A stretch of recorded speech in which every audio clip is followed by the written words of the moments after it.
હવે આજે આપણે સ્વાધ્યાય 13.2 13.2 one more book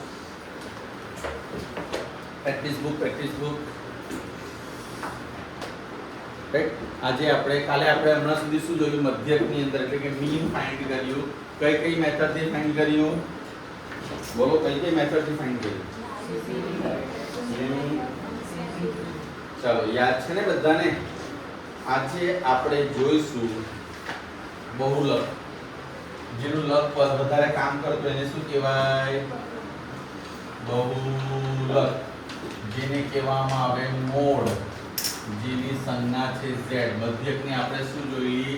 x bar. Mode everything should be closed, બધું બંધ હોવું જોઈએ.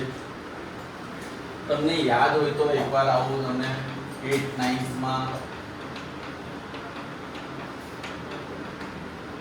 એમ કે આમાં બહુલક કયો છે? 7 7 7. 7 કેટલી વાર આવે છે? 3 વાર. 3 કેટલી વાર આવે છે? જે વધારે વખત આવે તે આપણો બહુલક કહેવાય. જે વધારે વખત આવે the maximum number, right? maximum time, જે ફ્રીક્વન્સી વધારે તે શું કહેવાય? આપણા માટે બહુલક કહેવાય. એ આપણે સિમ્પલેસ્ટ ફોર્મમાં જોયું. ના તો આટલા જ નંબર્સ હોય તો આપણે એનો બહુલક શોધી શકીએ, પણ તમારી પાસે 100 જેટલા નંબર્સ હોય તેનો બહુલક કેવી રીતે ફાઇન્ડ કરવો, એમાંથી કઈ રીતે બધી માહિતી, એ માહિતી માટે આપણે બહુલક શોધવાનું છે. બહુલકની અંદર શું હોય છે? અહીંયા ક્વેશ્ચન કીધું કે 100 દુકાનોમાં દૈનિક નફો એટલે ડેઇલી પ્રોફિટ, દૈનિક નફો, અને એને તમે આ રીતે કરી શકો છો. 1 મિનિટ ચાલુ રાખજો. હા, દૈનિક નફો, પછી દુકાનોની સંખ્યા, આની સંખ્યા. આમાં તમારે એક્સ્ટ્રા ટેબલ તૈયાર કરવાની જરૂર નથી. જે આપ્યું હોય તેનો જ ઉપયોગ કરવાનો છે.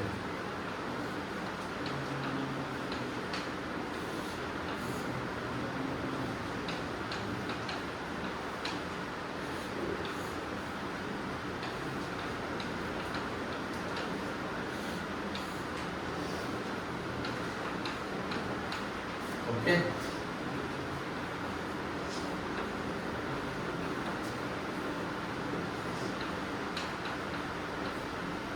હવે આમાં બહુલક અને મધ્યક બંને શોધવાનું છે, પણ આપણે પહેલા બહુલક શોધીશું.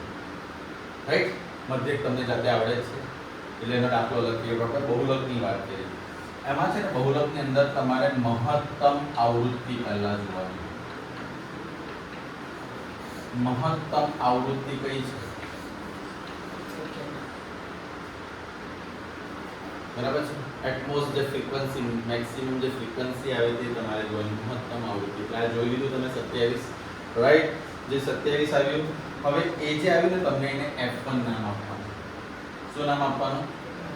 એના પહેલા જે હોય તે f0, સોરી, એને આપણે નામ આપવાનું છે મહત્તમ આવૃત્તિને f1, રાઈટ? બરાબર છે.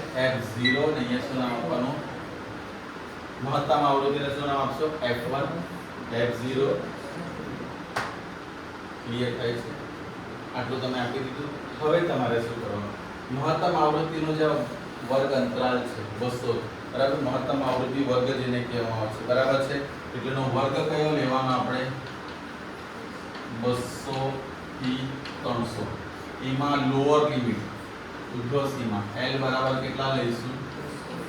તો સૌથી પહેલા શું કરવાના? બધા જે નંબર આપ્યા હોય તેમાં મહત્તમ નંબર તમને જે આપ્યો હોય તે લીધો આપણે. એને આપણે શું નામ આપ્યું?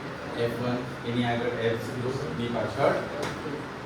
હવે જે મહત્તમ આવૃત્તિ છે એની ઉપરનું જે આ વર્ગ અંતરાલ છે એમાંથી આ 200 ને આપણે શું કહીશું? l કહીશું. શું કહીશું આપણે? l કહીશું, રાઈટ? અને h કેટલા છે તમે આમાં મને કહી શકશો? h 100. f1 કેટલા છે? 27. f0 કેટલા છે? 18. f2 કેટલા છે? આટલું બધું તમારે સર્ચ કરી લેવાનું. ફરીથી એકવાર, સૌથી પહેલા આપણે શું સર્ચ કર્યું હતું? મેક્સિમમ જે ફ્રીક્વન્સી હોય તે કરી. પછી એની ઉપરનું જે અંતરાલ હતું તે લીધું. એટલે આને શું નામ આપ્યું? બધા પર અહીંયા લખી રાખો, આને l કહીશું, રાઈટ? આજે ડિફરન્સ કેટલો થાય છે? 100. એને શું કહીશું? h કહીશું. f1 ની f1 કરતા પહેલા શું આવશે f0 એટલે આવૃત્તિ જે તેના પહેલાની અને એના પછીની આવૃત્તિઓ લેવાની. મહત્તમ આવૃત્તિની આગળ અને પાછળની આવૃત્તિ લેવાની. ક્લિયર થાય છે બધાને? આમાં કઈ પૂછવું છે જોઈ લો ધ્યાનથી જોઈ લો.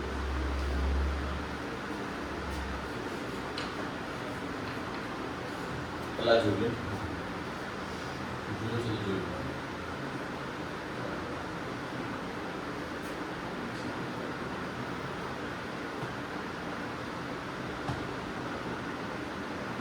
થઈ f1 minus f0 to f1 minus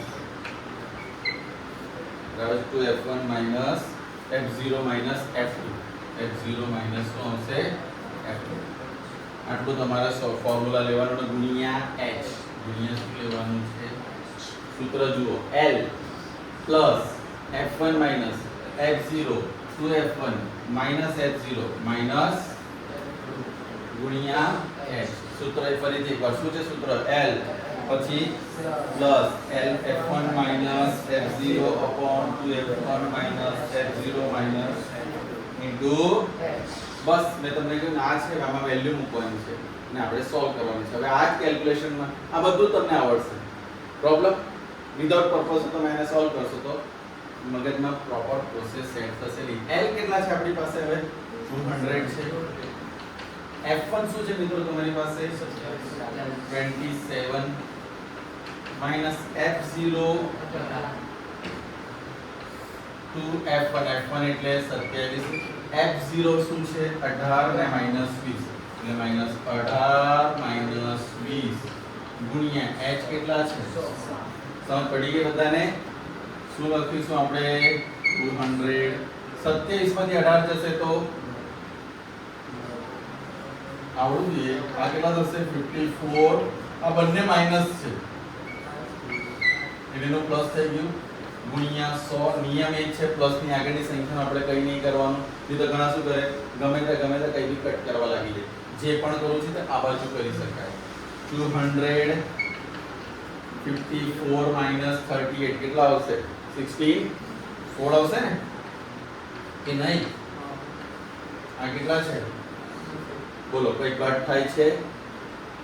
શું કટ થાય? થાય કે નહીં? 4 ચોક 16 અને 25. ચાલો પછી શું આવશે 200 પ્લસ 9 ગુણ્યા 25 ને તમારે કટ નથી કરવું માની લો. અને 100 છે સિમ્પ્લિફિકેશન કે ભાઈ 9 ગુણ્યા તો ડાયરેક્ટ 900 થઈ જાય કે નહીં? તો 900 લખી દીધું. નીચે શું લખી દઈશું આપણે 100. એ પણ તમારા માટે અનુકૂળ રહે. એટલે શું છે ગુણાકાર તમારો તકલીફ વાળો નહીં આવે. હવે 16 વડે તમે 900 ને ભાગો. બોલો શું થશે 16 પંચા 80 કેટલા આવશે 10. ઉપરથી શું ઉતારીશું 16 છંગ પછી રહેશે 4 ભાગ નહીં ચાલે તો પોઈન્ટ 16 દુ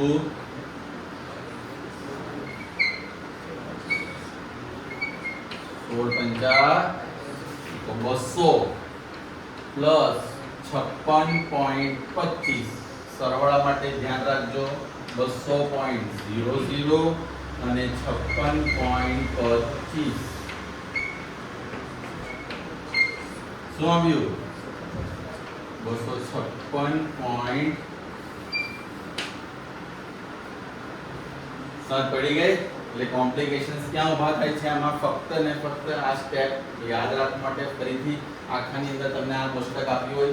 મધ્યકની જેમ આમાં કોઈ એક્સ્ટ્રા તૈયારી કરવાની નથી. આપણે જે આપ્યું છે એમાં મહત્તમ આવૃત્તિ લેવાની. લઈ લીધી. એને શું નામ આપીશું f1. એની ઉપર જે વર્ક અંતરાલો એમાં જે લોઅર લિમિટ છે એટલે કે અધર સીમા રાઈટ એને શું નામ આપીશું l. પછી આને શું નામ આપીશું આને શું નામ આપીશું બધું લખી દીધું h.